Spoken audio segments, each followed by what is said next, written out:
جی آپ سب کو آج کی اس نشست میں خوش آمدید۔ ایک کتاب کا سلسلہ چل رہا ہے، دا اسٹوری آف فلاسفی۔ اس کے 3 ابواب جو ہیں وہ ہم پچھلی میٹنگ کی ڈسکشنز میں کور کر چکے ہیں۔ اگلے 3 یا 4 ابواب جہاں تک وقت نے اجازت دی، آج ہم کوشش کریں گے کہ ان کی ایک مختصر سی سمری پیش کی جائے اور اس کے بعد اس پہ جنرل ڈسکشن ہوگی۔ تو چیپٹر نمبر 4 ہے اسپینوزا۔ اسپینوزا کا جنم یہودی خاندان میں ہوا اور اس کا بچپن اور اس کی جو ابتدائی عمر تھی، جو اس کی ٹین ایج تھی، وہ ان کا جو آپ ٹیمپل کہہ لیں یا سیناگوگ کہہ لیں یا گرجا کہہ لیں، جو بھی یہودیوں کی عبادت گاہ ہوتی ہے بڑی، اس کے چکر لگاتے ہوئے گزری، اور اس کے والدین اسے ایک یہودی عالم یا ربی بنانا چاہتے تھے۔ لیکن اسپینوزا چونکہ ایک ذہین نوجوان تھا، ایک سوچنے سمجھنے والا نوجوان تھا، تو اس نے اپنے افکار کو نہ صرف بدلا، مذہب کی قید سے آزادی حاصل کی، بلکہ اس نے اس کا اظہار بھی کرنا شروع کیا۔ اور اس اظہار کے نتیجے میں یہودیوں کی جو اس ملک میں کونسل تھی، انہوں نے اپنا اجلاس بلایا اور اسے بھی وہاں طلب کیا۔ اسے کہا کہ تم کہتے ہو کہ فرشتے جو ہیں یہ نہیں ہوتے، یہ ایسے قصے کہانیاں ہیں، جنت دوزخ بھی قصے کہانیاں ہیں، اور تم کہتے ہو کہ یہ جو مذہب کا خدا ہے اس کا وجود نہیں ہو سکتا، کوئی اور خدا کسی مادی صورت میں وجود رکھ سکتا ہے جو کہ فطرت کا خدا ہو سکتا ہے، یا اسے آپ نے پینتھیزم کا ایک نظریہ سنا ہے کہ فطرت ہی خدا ہو سکتی، تو کیا تم ان الزامات کا انکار کرتے ہو؟ اس نے کہا نہیں جی، میں بالکل انکار نہیں کرتا، میں ایسے کرتا ہوں۔ اس نے کہا تم اس کا رزلٹ سمجھ سکتے ہو کہ کیا ہو سکتا ہے؟ تو یہ ایک اس کی کہانی جیسے آگے چلتی ہے، اس سے پہلے مصنف جو ہے وہ یہودیوں کی جو بتاتا ہے کہ ان کی جو متس ہیں، ان کی جو بلیفس ہیں، بیسیکلی وہ بیسک بلیفس ہیں جن پہ بعد میں عیسائیت بھی قائم ہوئی اور جن پہ اس کے بعد اسلام بھی قائم ہوا۔ تو وہ کہتے ہیں کہ یہ جو بیسک متس جو فراہم کی ہیں یا بیسک بلیفس جو فراہم کیے ہیں وہ یہودیوں نے فراہم کیے تھے۔ تو اسپینوزا نے کہا جی انہوں نے کہا جی اس کا انجام تمہیں پتہ ہے کہ تمہیں ایکس کمیونیکیٹ کر دیا جائے گا، یعنی تمہیں اپنی ہم کمیونٹی سے بے دخل کر دیں گے، یا تم یہ کرو یا پھر ایسے کرو کہ ہمارا جو سیناگوگ ہے، ہمارا جو گرجا ہے، اس کی انٹرنس میں لیٹ جاؤ اور ہر بندہ آئے گا وہ تمہارے منہ کے اوپر پاؤں رکھے گا اور اس کے ساتھ ساتھ تم معافی مانگتے رہنا اور تم ان خیالات کا اظہار دوبارہ نہ کرنا، تو ہاں تمہیں معافی مل سکتی ہے۔ اس نے کہا جی آپ نے مجھے نکالنا ہے تو نکال دیں، لیکن میرے جو افکار ہیں میں ان سے منحرف نہیں ہو سکتا۔ پھر انہوں نے اسپینوزا کو نکال دیا کہ بعد میں پھر ایک عیسائی میاں بیوی تھے، ان کے ہاں اوپر چبارے میں یہ جا کے رہنے لگا، اور وہاں پہ یہ جو اینکوں کے شیشوں کے لینز ہوتے ہیں ان کو گھڑنے رگڑنے اور صاف کرنے کا کام اسے آتا تھا، یہ وہ کرتا تھا، اور یہ اتنا بھی بس کام کرتا تھا کہ جس سے کچھ یہ کھا پی سکے اور اپنے مکان کا کرایہ دے سکے، باقی سارا وقت جو ہے اس نے مطالعے کے لیے صرف کیا اور فلسفے کے لیے صرف کیا۔ اچھا، اس میں ایک اور بات ہے کہ اسپینوزا کو معلوم ہوا کہ اس وقت اسٹینڈرڈ لینگویج تھی فلسفے کی وہ لاطینی میں ہی سارا پرانا فلسفہ موجود تھا، نیا بھی لکھا جا رہا تھا، تو اس نے کہا جی میں لاطینی سیکھتا ہوں۔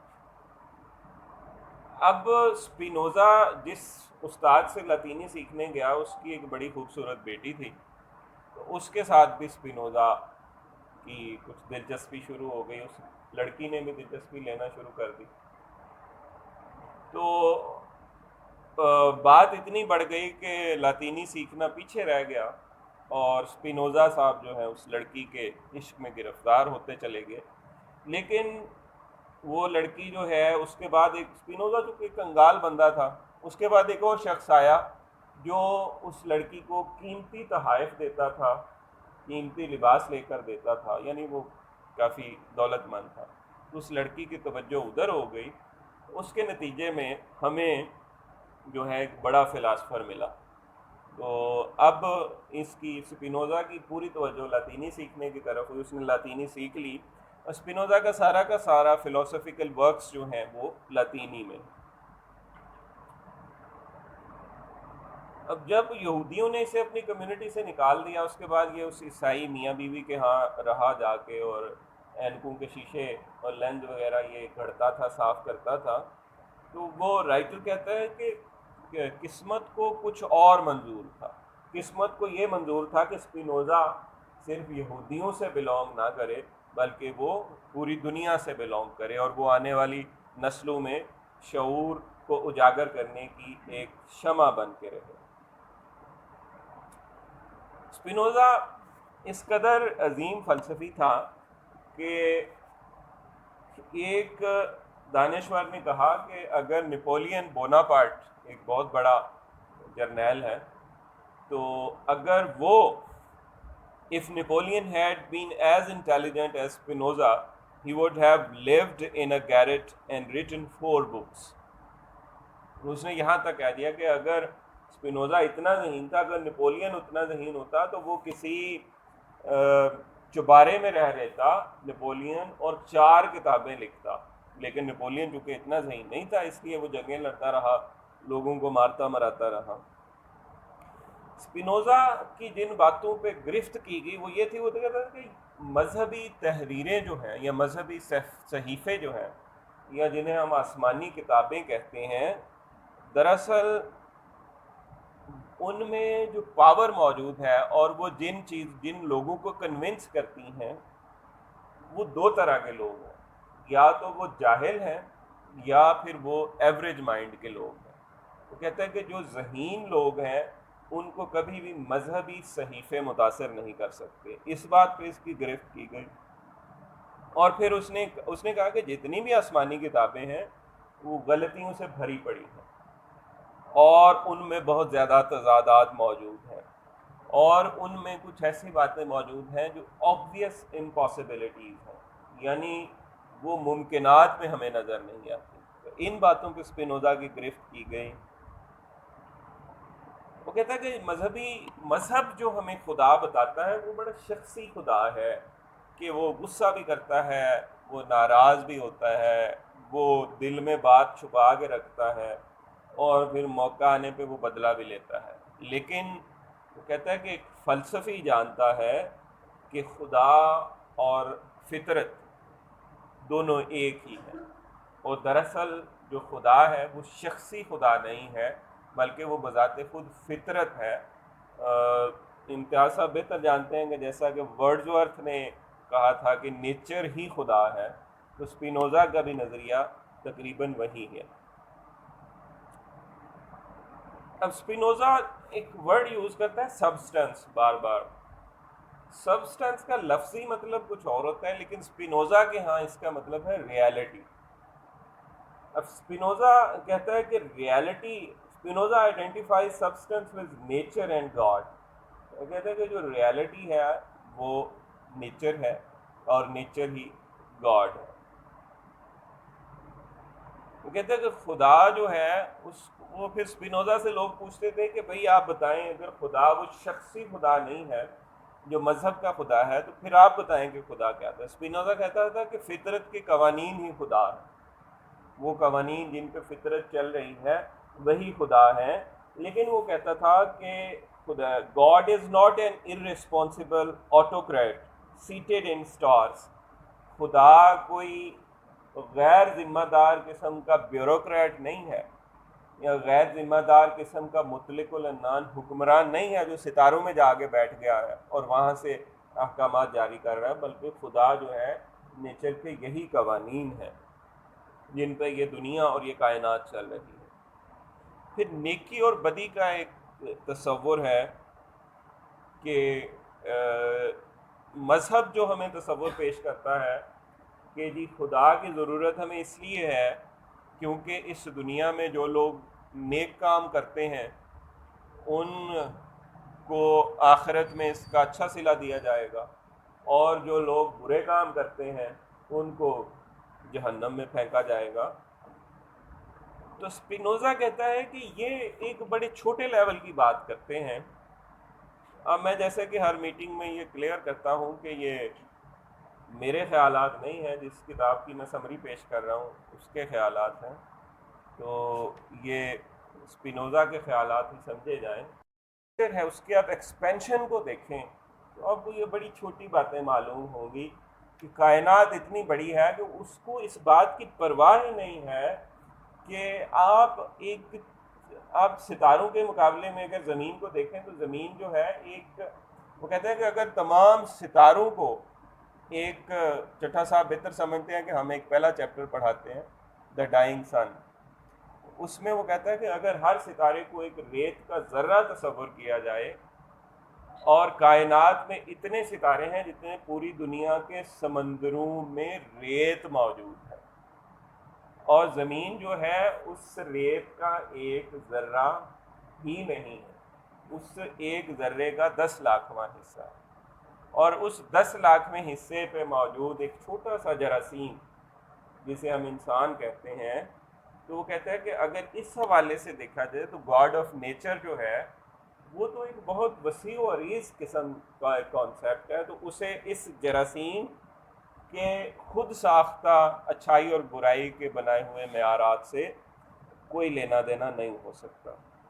وہ کہتا ہے کہ bad and good are prejudices which the eternal reality cannot recognize۔ کہتا ہے کہ فطرت یا ایٹرنل ریالٹی جو ہے وہ انسان کے بنائے ہوئے ان خود ساختہ معیارات کو تو ریکگنائز ہی نہیں کر سکتی۔ یہ اتنے چھوٹے لیول کی بات ہے۔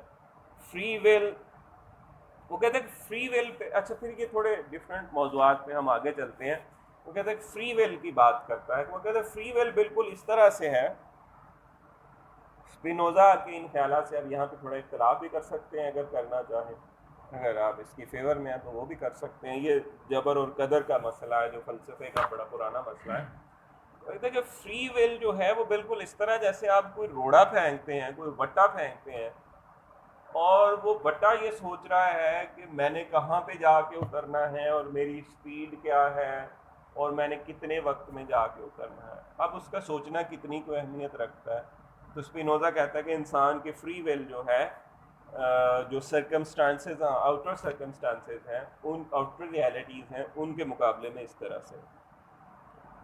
ایتھکس کے بارے میں اب یہاں پہ میں کچھ ایسے، بہت سارے ایسے ٹاپکس ہیں جو میں اسکپ کروں گا طوالت کے خوف سے، وہ آپ نے کتاب پڑھی ہے، آپ بہتر جانتے ہیں، اور اس ڈیٹیلز سے جو اسپینوزا کو پڑھنا چاہیں، کیونکہ زاہد صاحب سے میں بار بار یہ ڈسکس کر چکا ہوں کہ اس کتاب میں ول ڈورینٹ نے ہر جو فلسفی ہے یا ہر جو باب ہے اس میں پوری ایک کتاب کا مٹیریل دیا ہے، جسے اس نشست میں کور کرنا مشکل ہے، تو میں اس کی چیدہ جو پوائنٹس ہیں وہ بتاتا چلوں گا۔ تو کہتا ہے کہ 3 طرح کی ایتھکس ہیں، اخلاقیات کے اسپینوزا کے ہاں 3 طرح کے نظام ہیں۔ ایک بدھا ٹائپ نظام ہے جو کہ فیمنن ہے، کہ آپ جو ہیں سب کے ساتھ اچھائی کریں، آپ کے ساتھ اگر کوئی برائی بھی کرے تو اس کے ساتھ اچھائی کریں وغیرہ وغیرہ۔ اس کا میسکولین ایتھکس ہے کہ آپ جو ہے وہ اگلے کو تن کے رکھیں۔ میکیاولی کی جو ایتھکس ہے، میکیاولی نے دا پرنس لکھی، اور بہت سارے ہمارے جو فلسفی ہیں وہ اس سے متاثر نظر آتے ہیں۔ اس کے سمپل یہ ہے کہ وہ اگلے بندے کو آپ تن کے رکھیں اچھے طریقے سے، یہ میکیاولی کی میسکولین ایتھکس ہے۔ تیسری قسم کی ایتھکس ہیں جو کہ سقراط کی ہیں، افلاطون کی ہیں، اور ارسطو کی ہیں۔ اب یہ والی جو ایتھکس ہیں، نہ تو یہ فیمنن ہے کہ آپ بالکل ہی بدھا بن جائیں، وہ نہ یہ میسکولین ہے کہ آپ میکیاولی بن جائیں، بلکہ یہ ہے کہ آپ نے جمہوریت اور مطلق العنانیت، ارسٹوکریسی اور ڈیموکریسی کے درمیان کسی صورتحال کو چوز کرنا ہے، اور جہاں پہ آپ کو ضرورت پڑے کہ آپ نے نرم ہونا ہے وہاں پہ آپ نرم ہو جائیں، جہاں پہ آپ کو ضرورت پڑے کہ آپ نے سخت ہونا ہے وہاں پہ آپ سخت ہو جائیں. اب اس میں ایک جگہ پہ اور نفرت کے بارے میں اسپینوزا بات کرتا ہے. وہ کہتا ہے کہ to hate is to acknowledge our inferiority. کسی سے نفرت کرنا اس بات کو مان لینا ہے کہ ہم اس سے کم تر ہیں. وہ کہتا ہے کہ اگر ہم تو بدلہ لینے کے قابل ہیں تو ہم اس سے بدلہ لے لیں گے, ہم اسے نفرت نہیں کریں گے, ہم اس کا سر کچل دیں گے. اگر ہم نہیں کچل سکتے تو پھر ہم اس سے نفرت کریں گے. تو دوسرے الفاظ میں کسی سے نفرت کرنا جو ہے وہ دراصل اپنی انفیریورٹی کی اکنالجمنٹ ہے. اسپینوزا جو ہے وہ پاور اور فیم, طاقت اور شہرت کو پسند نہیں کرتا. وہ کہتا ہے کہ اصل طاقت جو ہے وہ آزادی میں ہے. لیکن وہ پھر بتاتا ہے کہ آزادی کیا ہے. وہ کہتا ہے کہ a free man thinks of nothing less than of death and his wisdom is a meditation not on death but on life. کہ ایک آزاد آدمی جو ہے وہ موت کے علاوہ کسی چیز کا نہیں سوچتا, لیکن اس کی جو توجہ ہوتی ہے, جو فوکس ہوتا ہے, وہ زندگی پہ ہوتا ہے. کیونکہ موت جو ہے وہ ایک دفعہ آتی ہے, زندگی آپ کو ہر روز ملتی ہے. پھر آگے وہ خوشی پہ بات کرتا ہے. وہ کہتا ہے کہ only permanent happiness is the pursuit of knowledge and joy of understanding. پھر وہ کہتا ہے کہ میتھمیٹکس کی اہمیت پہ بات کرتا ہے. ہمارے پاس میتھمیٹکس کے بڑے منجھے ہوئے پروفیسر بیٹھے ہیں, حضور بخش صاحب. تو وہ کہتا ہے کہ mind trained in mathematics is the very basis of rigorous scientific procedure. وہ کہتا ہے کہ جتنے بھی سائنسی مہمات ہیں اور طریقہ کار ہیں, اس کے لیے آپ کو سب سے پہلے جس چیز کی ضرورت ہے وہ ایک ایسے ذہن کی ہے جو کہ میتھمیٹکس میں ٹرینڈ ہو. پھر وہ جذبات پہ تھوڑی بات کرتا ہے کہ ایک جذبہ جو کہ بہت زیادہ طاقتور ہے, چاہے وہ محبت کا جذبہ ہے, نفرت کا جذبہ ہے, انتقام کا جذبہ ہے. وہ کہتے ہیں کہ آپ اسے روک نہیں سکتے کیونکہ جذبات بڑے طاقتور ہوتے ہیں, نہ ہی آپ اسے ریموو کر سکتے ہیں.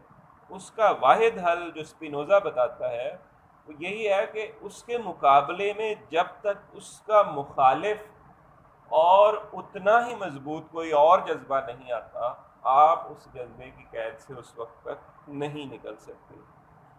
پھر وہ تھوڑی قوانین کی بات کرتا ہے. وہ کہتے ہیں چونکہ انسان جو ہے اپنے جذبات کے تابع ہوتے ہیں, اکثر صورتوں میں ہم یہ دیکھتے ہیں. تو کہتا ہے کہ اس وجہ سے ہمیں قوانین کی ضرورت ہے.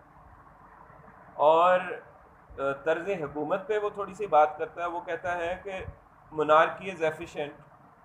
سب سے جو اچھی حکومت ہے اسپینوزا کے نزدیک وہ ہے monarchy, مطلق العنانیت. لیکن وہ کہتا ہے کہ اس میں اپریشن بھی ہوتا ہے اور یہ ملیٹرسٹک بھی ہوتی ہے, ساتھ اس کے سائیڈ ایفیکٹس بھی بتاتا ہے.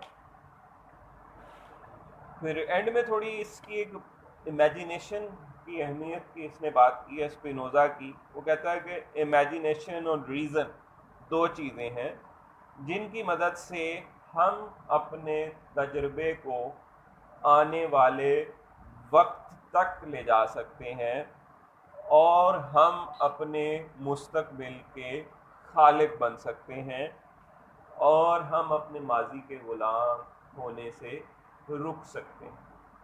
یعنی دو چیزیں ہیں, ایک تو آپ کی امیجینیشن اور دوسری ریزن. ان دو چیزوں کو اگر ہم ساتھ چلیں تو ہم نہ صرف اپنے ماضی کی قید سے آزاد ہو سکتے ہیں بلکہ ہم اپنے مستقبل کو تخلیق کر سکتے ہیں.